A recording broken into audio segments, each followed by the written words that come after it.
चलिए मित्रों, शुरू करते हैं हम अपना आज का करंट अफेयर।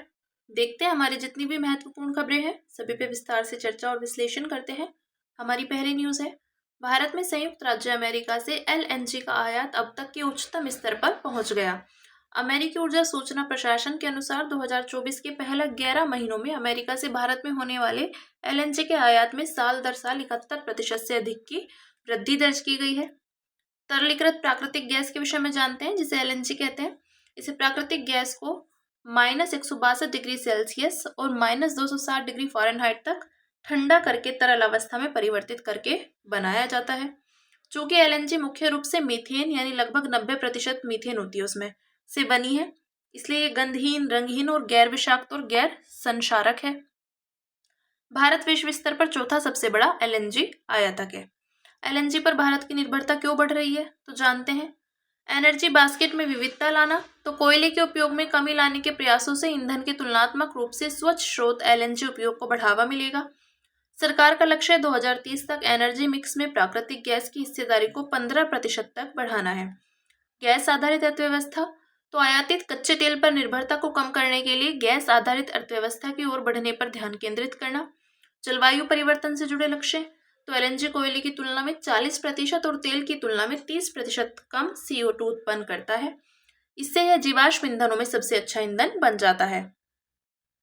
एलएनजी से जुड़ी चुनौतियां जानते हैं, तो उच्च कीमत और अत्यधिक मूल्य अस्थिरता, जैसे रूस यूक्रेन युद्ध के कारण वैश्विक बाजार में मांग आपूर्ति संबंधी असंतुलन का पैदा होना। अपर्याप्त पाइपलाइन नेटवर्क, तो एलएनजी को टर्मिनलों से उसके उपयोग वाले क्षेत्रों तक ले जाने के लिए इस्तेमाल किया जाने वाला पाइपलाइन नेटवर्क अच्छी तरह से स्थापित नहीं है। इससे पूरे देश में खास तौर पर अलग थलग क्षेत्रों में एलएनजी के वितरण एवं उपलब्धता में बाधा आती है। सीमित भंडारण क्षमता, तो यह भारत को वैश्विक एलएनजी बाजार में मूल्यों में होने वाले उतार चढ़ाव के प्रति संवेदनशील बनाता है। एलएनजी के लिए भारत की पहले तो परिवहन और खनन क्षेत्र में एलएनजी के उपयोग को बढ़ावा देने के लिए एलएनजी नीति का मसौदा तैयार किया गया है। परिवहन क्षेत्र में ईंधन के रूप में एलएनजी को शामिल करने के लिए 2017 में केंद्रीय मोटर वाहन नियम 1989 को संशोधित किया गया था। ठीक है, देखते हैं विविध क्षेत्रों में एलएनजी की भूमिका। तो आवासीय उपयोग, पानी और इमारतों को गर्म करने के साथ साथ घरों में खाना पकाने के लिए उपयोग की जाती है। बिजली उत्पादन, तो कोयले के कम कार्बन उत्सर्जन वाले विकल्प के रूप में पावर प्लांट में बिजली के उत्पादन में उपयोग की जाती है। परिवहन, भारी वाहनों और जहाजों के लिए ईंधन के रूप में उपयोग की जाती है। इससे वायुमंडल में ग्रीन हाउस गैसों का उत्सर्जन कम होता है। उद्योग, तो उर्वरकों, प्लास्टिक और वस्त्रों के उत्पादन में कच्चे माल के रूप में कार्य करती है। ठीक है, ये बात की हमने विविध क्षेत्रों में एलएनजी की भूमिका के विषय में। अब बात करते हैं अगली न्यूज की, जो है एस्कोम ने भारत @2047 भारत को प्रौद्योगिकी संचालित अर्थव्यवस्था में बदलना शीर्षक से एक रिपोर्ट जारी की। तो यह रिपोर्ट एक रणनीतिक रोड मैप प्रस्तुत करती है जो दर्शाती है कि भारत कैसे एक उच्च आय वाले देश में परिवर्तित हो सकता है और जिसका अनुमानित सकल घरेलू उत्पाद यानी कि जीडीपी 23 से 35 ट्रिलियन डॉलर होगा। रिपोर्ट के मुख्य बिंदुओं पर एक नजर डालते हैं, तो स्थिर जीडीपी समृद्धि, भारत को लगभग 8 से 10% की वार्षिक आर्थिक समृद्धि प्राप्त करनी होगी। निर्यात आधारित अर्थव्यवस्था, विविध कौशल वाले कार्यबल का निर्माण जैसे कई पहलुओं पर जोर देना होगा। कुछ क्षेत्रक पर बल, तो सेवाएं और विनिर्माण क्षेत्रक भारत की आर्थिक समृद्धि को गति दे सकते हैं। ये क्षेत्रक 10% की समृद्धि दर प्राप्त कर रहे हैं, जबकि कृषि क्षेत्रक की समृद्धि दर लगभग 6% होगी। नवीकरणीय ऊर्जा, तो भारत में कुल ऊर्जा उत्पादन में नवीकरणीय ऊर्जा की हिस्सेदारी 2023 की 24% से बढ़कर 2047 तक 70% हो जाएगी।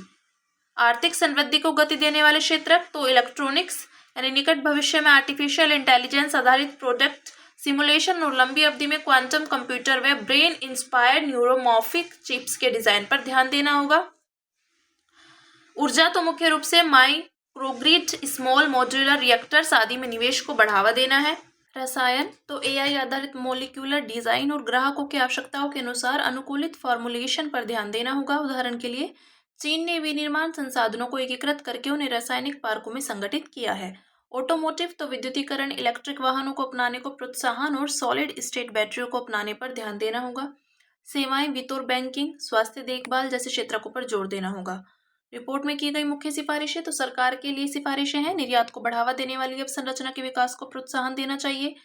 आसियान, यूरोपीय संघ जैसे वैश्विक संगठनों के साथ भारत के हित वाले समझौते करने चाहिए। और कॉरपोरेट्स जगत के लिए सिफारिश है तो नवीनतम तकनीक के साथ एकीकृत अवसंरचना विकसित करने में निवेश बढ़ाना चाहिए। उदाहरण के लिए फैक्ट्री फ्लोर पर नवीनतम तकनीकी प्रणालियों को शामिल करना चाहिए ताकि रियल टाइम आधारित डेटा प्राप्त किया जा सके। ठीक है, फिर आगे देखते हैं आर्थिक समृद्धि प्राप्त करने में चुनौतियां। तो वित्तीय बाधाएं कौन सी हैं, देखते हैं। सार्वजनिक और निजी क्षेत्र का उच्च ऋण आर्थिक समृद्धि में बाधा उत्पन्न कर रहा है। शहरी अवसंरचना तो 2047 तक 70% शहरी अवसंरचनाओं का निर्माण करना होगा। भू राजनीतिक तनाव तो देशों द्वारा संरक्षणवादी तरीका अपनाने से अंतर्राष्ट्रीय संबंध और व्यापार प्रभावित हो रहे हैं। जनांकीय परिवर्तन तो देश की आबादी में वृद्धजनों के बढ़ते अनुपात को देखते हुए 25 वर्षों में कुछ उपाय करने होंगे। जलवायु परिवर्तन तो ग्लोबल वार्मिंग की वजह से खाद्य, जल और ऊर्जा सुरक्षा संकट में पड़ सकती है। ठीक है, ये बात की हमने चुनौतियों की। अब बात करते हैं अगली न्यूज़ की, जो है अंतर्राष्ट्रीय ऊर्जा एजेंसी ने इलेक्ट्रिसिटी 2025 रिपोर्ट जारी की।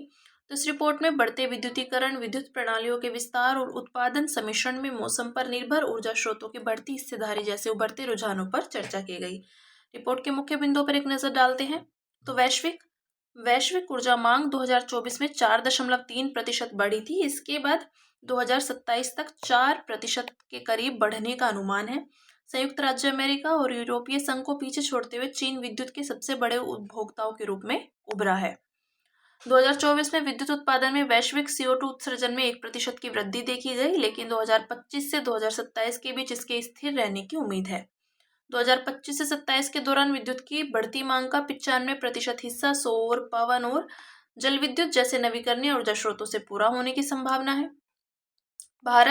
भारत में 2024 में विद्युत की मांग में 5.8% की वृद्धि दर्ज की गई। इसके 2025 से 2027 के दौरान औसतन 6.3% सालाना दर से बढ़ने की संभावना है।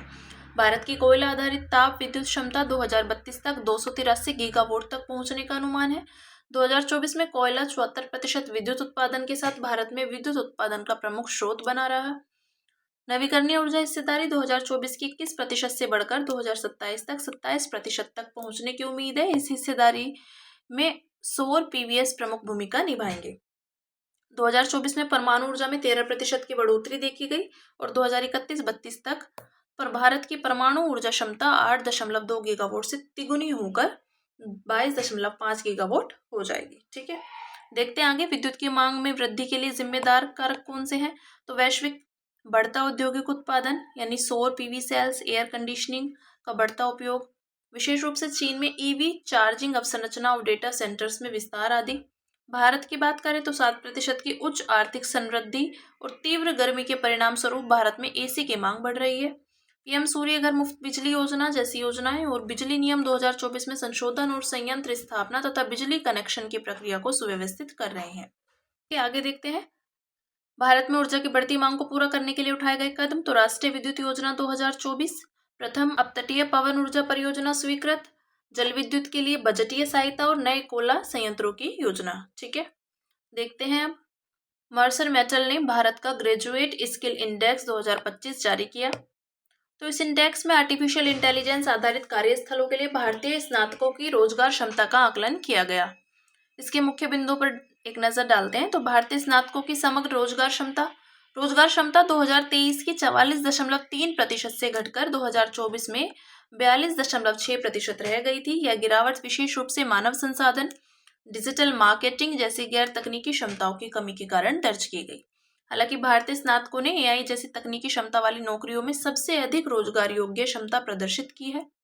लैंगिक असमानता तो 43.4% पुरुष स्नातक रोजगार योग्य हैं, जबकि महिला स्नातकों के लिए अनुपात 41.7% है। कॉलेज के आधार पर रोजगार क्षमता तो Tier 1 कॉलेजों के स्नातकों की रोजगार प्राप्ति क्षमता सबसे अधिक है। सॉफ्ट स्किल्स में रोजगार क्षमता तो 50% भारतीय स्नातक भावनात्मक बुद्धिमत्ता, रचनात्मकता जैसे सॉफ्ट स्किल्स में कुशल हैं। भारतीय स्नातकों की कम रोजगार क्षमता के लिए जिम्मेदार कारक तो शिक्षा प्रणाली की खामियां, भारतीय कॉलेज विद्यार्थी व्यवहारिक कौशल विकास की तुलना में सैद्धांतिक ज्ञान पर अधिक ध्यान केंद्रित करते हैं। AI द्वारा नौकरियों में बदलाव तो ऑटोमेशन नौकरी की भूमिकाओं को बदल रहा है। इससे निरंतर अपस्किलिंग की आवश्यकता बढ़ रही है। 28% नियोक्ताओं का मानना है कि प्रतिस्पर्धी बने रहने के लिए 2025 तक उनके 1/3 कर्मचारियों के तकनीकी कौशल में महत्वपूर्ण परिवर्तन की आवश्यकता होगी। सॉफ्ट स्किल्स की कमी तो शैक्षिक कार्यक्रमों में संचार, टीम वर्क और क्रिटिकल थिंकिंग जैसी आवश्यक कार्यस्थल क्षमताएं शामिल नहीं की जाती हैं। भारत में रोजगार क्षमता बढ़ाने से संबंधित पहले तो कौशल विकास, प्रधानमंत्री कौशल विकास योजना, जन शिक्षण संस्था योजना आदि चलाई जा रही है। महिलाओं की रोजगार क्षमता तो stand up India, women in science and engineering, Kiran जैसे कार्यक्रम चलाए जा रहे हैं। ठीक है, यह रोजगार क्षमता बढ़ाने में अलग अलग हितधारकों की भूमिका, तो विद्यार्थी AI, coding, data science, team work आदि पर ध्यान केंद्रित करना चाहिए। कॉलेज अधिक व्यवहारिक और उद्योग की मांग आधारित शिक्षा पर जोर देना चाहिए और नियोक्ता रोजगार प्रशिक्षण और इंटर्नशिप कार्यक्रमों में निवेश करना चाहिए आदि। ठीक है, आगे देखते हैं। प्रधानमंत्री ने भाषाई विविधता पर जोर देते हुए एक दूसरे को प्रभावित करने और समृद्ध करने में भारतीय भाषाओं की भूमिका को रेखांकित किया। तो गौरतलब है कि भाषाई विविधता को निम्नलिखित दो प्रकार से समझा जा सकता है: देश में भाषाओं की कुल संख्या और देश की आबादी में किसी एक भाषा को बोलने वालों का प्रतिशत। भारत में भाषाई विविधता तो स्थिति देखते हैं। 2011 की जनगणना के अनुसार भारत में 99 से अधिक गैर अनुसूचित भाषाएं, 22 अनुसूचित भाषाएं और 121 अन्य भाषाएं हैं। People's Linguistic Survey of India 2010 ने भारत में बोली जाने वाली 780 भाषाओं की पहचान की है। इनमें से 50 भाषाएं पिछले 5 दशकों में विलुप्त हो चुकी हैं। भाषा परिवार तो भारतीय भाषाएं मुख्य रूप से अग्रलिखित भाषा परिवारों से संबंधित है, जैसे इंडो आर्यन, द्रविड़, ऑस्ट्रोएशियाई, तिब्बती, बर्मी आदि। भारत में भाषाई विविधता को बढ़ावा देने वाले संवैधानिक प्रावधान तो 8वीं अनुसूची, इसमें 22 अनुसूचित भाषाओं को सूचीबद्ध किया गया। अनुच्छेद 29 यह अनुच्छेद नागरिकों के किसी भी वर्ग की भाषा, लिपि और संस्कृति की सुरक्षा करता है। अनुच्छेद 350 भी, जिसमें भाषाई अल्पसंख्यकों के हितों की रक्षा के लिए एक विशेष अधिकारी की नियुक्ति का प्रावधान किया गया। भारत में भाषाई विविधता बढ़ाने के लिए उठाए गए कुछ कदम तो राष्ट्रीय शिक्षा नीति 2020, यह कम से कम कक्षा 5 तक शिक्षा का माध्यम मातृभाषा या स्थानीय भाषा रखने का प्रावधान करती है। साहित्य अकादमी तो यह संस्था पुरस्कार, प्रकाशन और अनुसंधान के माध्यम से भारतीय भाषाओं को समर्थन व संरक्षण प्रदान करती है। प्रौद्योगिकी संबंधी पहल तो भाषिनी और अन्य एआई आधारित अनुवाद टूल्स, डिजिटल प्लेटफॉर्म्स पर क्षेत्रीय भाषाओं को समर्थन जैसी पहलें आरंभ की गई हैं। शास्त्रीय भाषाएं तो ऐतिहासिक महत्व और भाषाई योगदान के आधार पर किसी भाषा को शास्त्रीय दर्जा दिया जाता है। समिति तो भारतीय भाषाओं के संवर्धन के लिए 2021 में भारतीय भाषा समिति नामक उच्चाधिकार प्राप्त समिति का गठन किया गया था। ठीक है, ये देखते हैं भाषा विविधता का महत्व तो आर्थिक जगत में सुविधा। भाषा व्याख्या और अनुवाद के माध्यम से व्यापार में संचार को सुविधाजनक बनाती है। ज्ञान का भंडार तो देशज और अल्पसंख्यक समुदायों के पास ज्ञान का विशाल भंडार होता है। इस भंडार को उनकी भाषाओं को सीखकर प्राप्त किया जा सकता है। क्रिएटिविटी को प्रोत्साहन तो बहुभाषिकता क्रिएटिविटी को बढ़ावा देती है और अलग अलग संस्कृतियों के बीच विचारों का आदान प्रदान सुनिश्चित करती है। ठीक है, ये बात की हमने भाषाई विविधता की। अब बात करते हैं अन्य सुर्खियों की, जिसमें पहली न्यूज है फॉल्स किलर व्हेल। तो एक हालिया रिपोर्ट के अनुसार तस्मानिया के एक सुदूर समुद्र तट पर फंस चुकी लगभग 90 फॉल्स किलर व्हेल को जीवित बचा लिया गया। इसके विषय में देखते हैं। प्रजाति विश्व में सभी उष्ण कटिबंधीय और उपोष्ण कटिबंधीय महासागरों में तथा आमतौर पर गहरे अपतटीय जल में पाई जाती है। ये गहरे भूरे रंग की होती है और अक्सर काले रंग की दिखाई देती है। हालांकि इसके उद्गार यानी नीचे पटल का एक छोटा सा हिस्सा हल्के रंग का होता है। यह प्रजाति आकार में बड़ी और पतली होती है, नरमादाओं की तुलना में थोड़े बड़े होते हैं।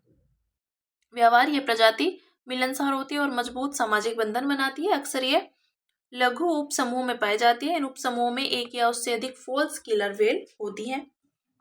मुख्य खतरे पर्यावरण प्रदूषण, मानव द्वारा शिकार, शिकार के लिए फॉल्स किलर व्हेल के बीच आपसी प्रतिस्पर्धा आदि। ठीक है, नेक्स्ट है पीएम आवास योजना ग्रामीण।